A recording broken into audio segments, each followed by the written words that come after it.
Bora tomar um café?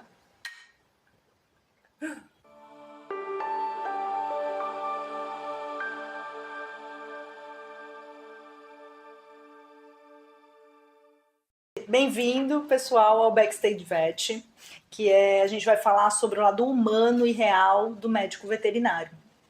Tá? Por que Backstage Vet? A gente vai apresentar para vocês quem nós somos e por que a gente está abrindo esse canal. Vamos lá, pode começar, Flávio Salgado.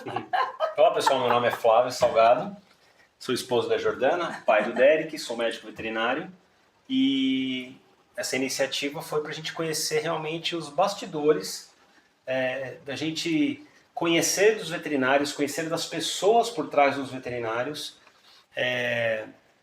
os seus hobbies, os seus lazeres, as suas paixões, muito atrás do que é o profissional. Meu nome é Jordana Baroni, nós estamos formados há mais de 20 anos, 21 anos, eu, 22 anos o Flávio. Eu atuo como médica veterinária integrativa hoje em dia, né? Trabalho muito em domicílio, mas algumas clínicas, atendo algumas clínicas também. E é o que o Flávio falou, a ideia da gente fazer esse canal e abrir esse espaço foi para a gente conhecer o lado humano mesmo da veterinária, né? A veterinária é uma profissão maravilhosa, mas tem muitos desafios, né? Muito estresse, muito esgotamento, né? E a gente sabe que os índices de suicídio na veterinária são muito altos.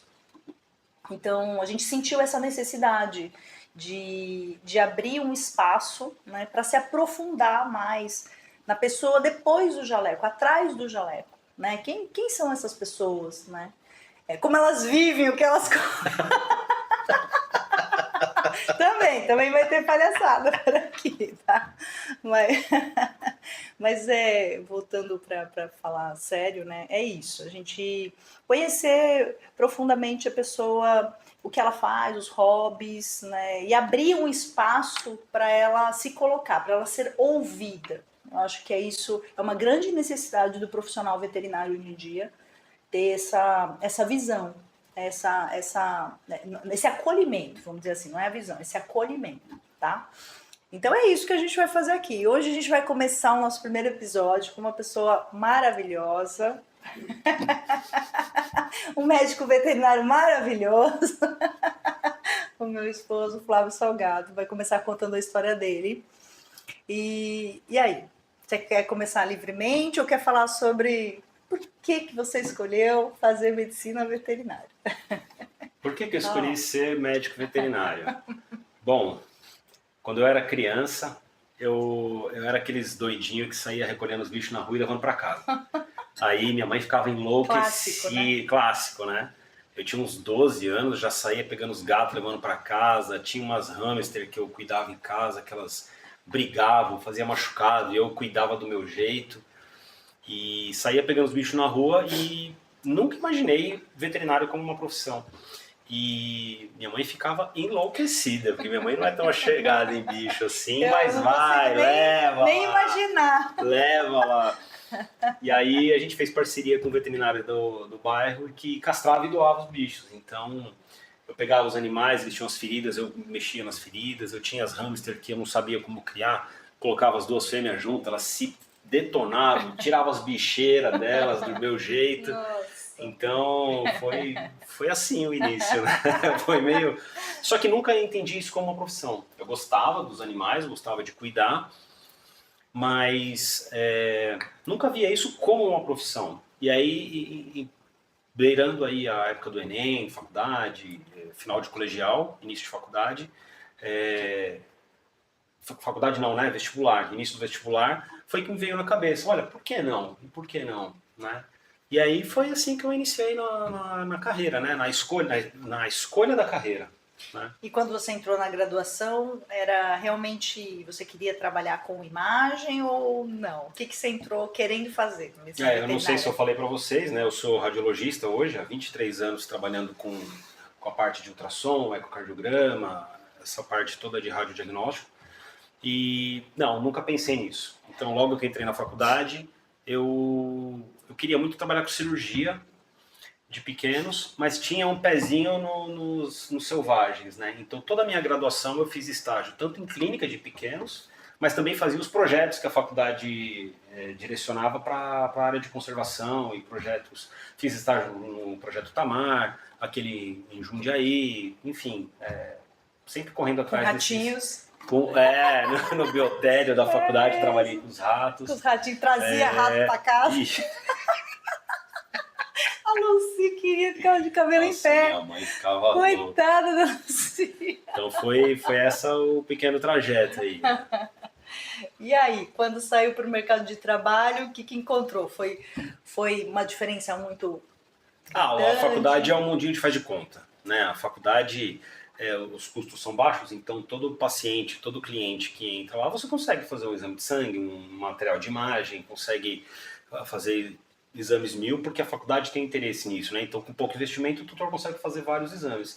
Quando você cai no mundo real, que tudo tem um custo, tudo tem um valor, tudo tem que ser avaliado se o tutor consegue ou não arcar com os custos, aí o mundo muda, né? Isso cai na nossa cabeça a realidade, né? Então, não era um mundinho de faz de conta que a gente conhece da faculdade. E aí você caiu no mercado de trabalho e começou a trabalhar com o quê? Como foram os primeiros atendimentos? Estágio, toda a graduação eu já fiz estágio. E teve uma clínica que trabalhava com controle de população, né? Então eu fui estagiário de uma clínica onde só eram feitos cirurgias de castração. Como é que funcionava essa clínica? Hoje a prefeitura tem diversos estabelecimentos que você se credencia e a prefeitura disponibiliza o que eles chamam de vagas, né? Dar os vouchers, né, para as pessoas de periferia, tal, fazer a castração. Né? Naquela época, em 2000, 2002, não tinha muito isso, né? Então eram poucas clínicas credenciadas e eu fiz estágio em uma delas. Essa clínica era uma clínica de portas fechadas, era um galpão onde foi montado o centro cirúrgico, tudo legalizado, tudo ótimo, né?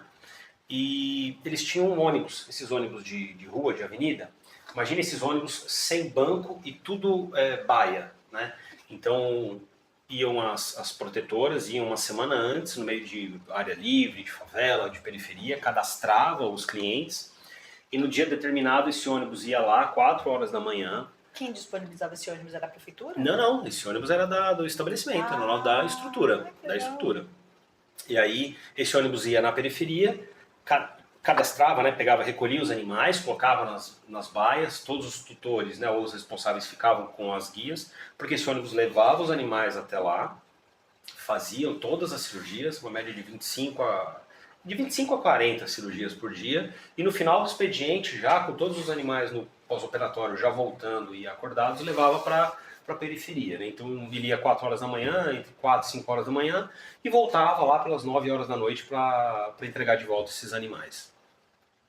E aí tinha a veterinária responsável que ficava no centro cirúrgico fazendo todas as cirurgias. Era um ambiente extremamente estéril, limpo, tinham enfermeiros capacitados e treinados para fazer toda a pesagem, toda primeiro apanhado do animal, né? Eles pesavam, faziam a MPA acompanhada pelo veterinário. Na hora, MPA é a medicação pré-anestésica, né? O animal entra na primeira fase de anestesia, sedação.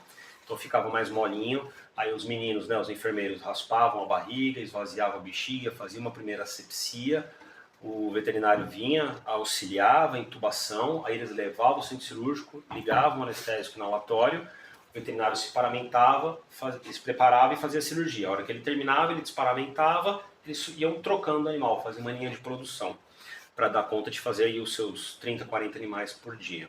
E eu ficava enlouquecido, né? Eu ficava lá participando disso como estagiário e nossa, meu olho brilhava, né? Isso no último ano da faculdade? Isso não, no terceiro ano da faculdade. Já acompanhava.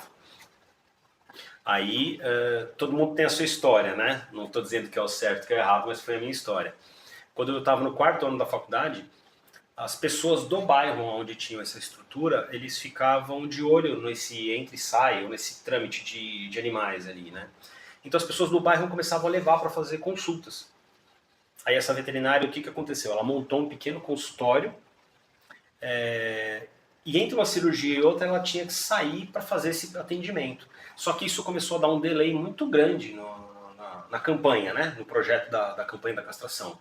Porque ela tinha que se desparamentar, ir lá atender voltasse, paramentar de novo, continuar a cirurgia, de repente saía de novo para ver como é que aquele animal que ela estava atendendo. Então começou a necessidade de um novo veterinário. E aí ela falava para mim assim, Flávio, vai você lá atender. Eu falava, meu Deus do céu, eu tô no 4º ano, eu não tenho CMV, o que eu vou fazer? E aí eu falei, quer saber, eu vou com a cara e com a coragem. Então, atendia, não sabia, voltava, conversava com ela, então eu já começava a fazer os primeiros aparatos da clínica médica. Eu já estava tendo clínica, né? Tudo amparado para aquela veterinária e com o pessoal da faculdade, que eram os professores, que eu tirava dúvidas e ia sempre conversando. Não é o melhor dos mundos, não recomendo isso para ninguém, mas foi essa a minha história. A nossa história a gente não tem como mudar, né? E eu agradeço por isso, porque foi uma belíssima escola, né? Eu cheguei no final do 5º ano, eu fui contratado nessa clínica. No meu primeiro ano de formado, eu já fazia aí umas 10, 12, 15 cirurgias por dia. Alternava as agendas com essa veterinária, vou chamar titular, né? A veterinária responsável, RT, pelo local. E já estava trocando a rotina com ela, dividindo clínica e cirurgia.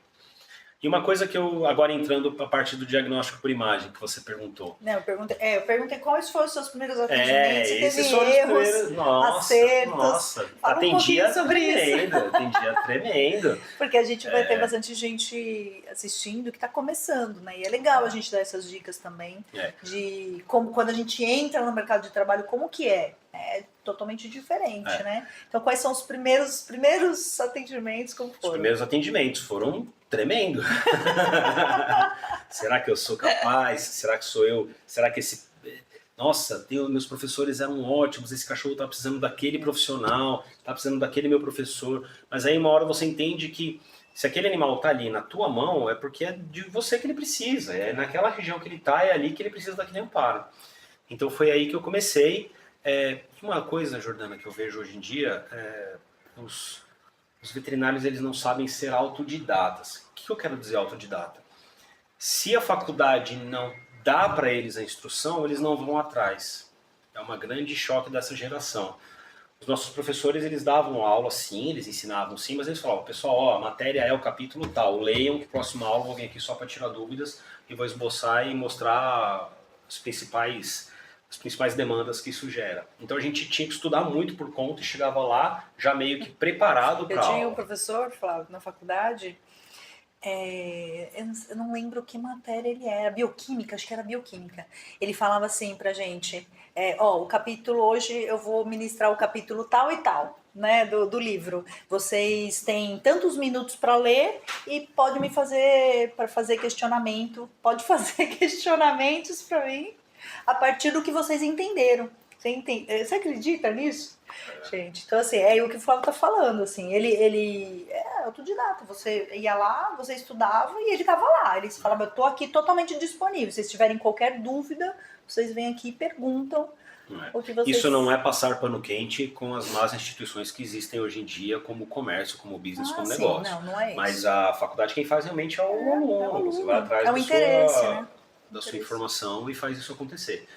Então, durante a parte clínica, eu começava a ter algumas demandas na rotina clínica, né? Foi aí onde o diagnóstico por imagem surgiu na minha cabeça. Eu nunca pensei em fazer isso, apesar de ter feito estágio nessa área na faculdade, isso nunca me veio como um regalo, me veio como nossa, eu nunca me vi fazendo, né? Porque eu estava embebido em consultas, em cirurgias, em pós-operatório, em protocolos anestésicos, eu estava enfiado nesse mundo ali que era o que eu estava vendo, né? E aí quando eu ia para a parte clínica, eu pensava assim, era uma região de periferia, então, lembra, estamos falando aí de 2002, 2001, não tinha WhatsApp, não tinha celular, não tinha Uber, então era uma época onde as pessoas não aceitam os táxis, né? Não aceitavam colocar animais dentro, talvez aquela população mal conseguiria pagar um táxi, então às vezes era uma... Eu lembro muito bem de um caso hoje, era uma senhora que tinha um Rottweiler que ele não andava, ele devia ser paraplégico, né? Tinha uma paraplegia, não andava com os membros posteriores, e ele estava com uma suspeita de piometra, e eu precisava ter esse diagnóstico para encaminhar o animal, né? E eu sempre pensei assim, poxa, se algum ultrassonografista viesse fazer esse exame aqui, me quebrava um galho, porque nenhum taxista vai colocar um Rottweiler com uma sabe, que não anda, vai soltar pelo, ele vai reclamar, a gente sabe todo o caos que é isso, né? Toda essa logística. Eu perguntava, poxa, se existisse alguém que viesse aqui fazer o exame, se existisse alguém, será que não existe alguém? Será? E se eu começar a fazer isso, porque se eu estou precisando disso aqui, tem milhões de outras clínicas em São Paulo precisando. Aí tá a cabeça pensante do Flávio, né? Minha cabeça que ferve para negócios, né? E eu fui atrás pesquisar sobre isso.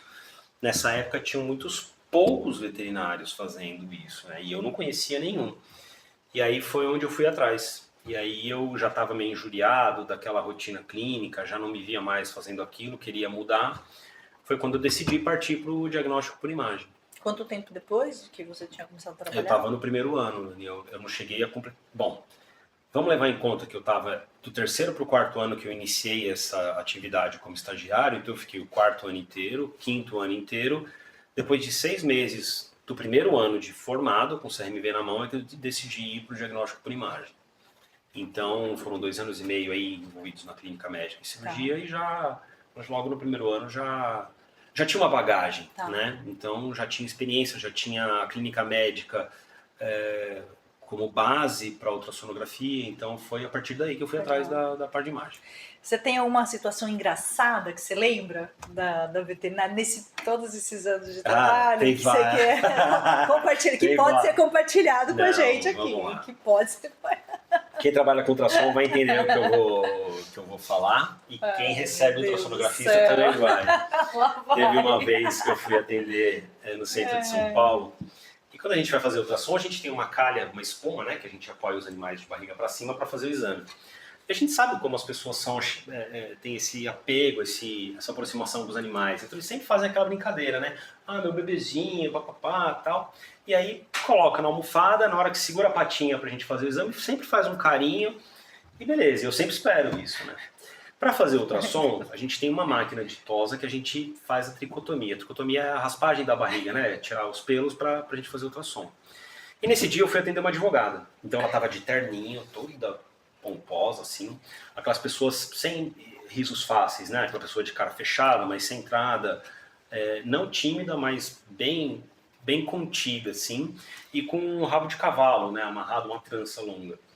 E ela era o perfil exato da pessoa que jamais faria essa manha com o cachorro. Então, na hora que eu deitei, era um Yorkshire, na hora que eu deitei o animal para fazer o exame, eu liguei a máquina de tosa e comecei a fazer a tricotomia. Na hora que eu liguei e comecei a fazer a tricotomia, ela fez essa brincadeira, Foi, meu querido, o cabelo dela voou. Eu arranquei 4 dedos do cabelo dela. Arranquei um naco do cabelo dela. E eu olhei assim. Nesse dia eu aprendi que atitude é tudo. Arranquei o cabelo. Na hora que eu arranquei o cabelo, eu olhei e ela tava ainda lá. O que eu fiz? Eu peguei todo aquele pelo e joguei no baldinho embaixo. E comecei a fazer exame. Salvava a imagem, fazia o exame mais ninja.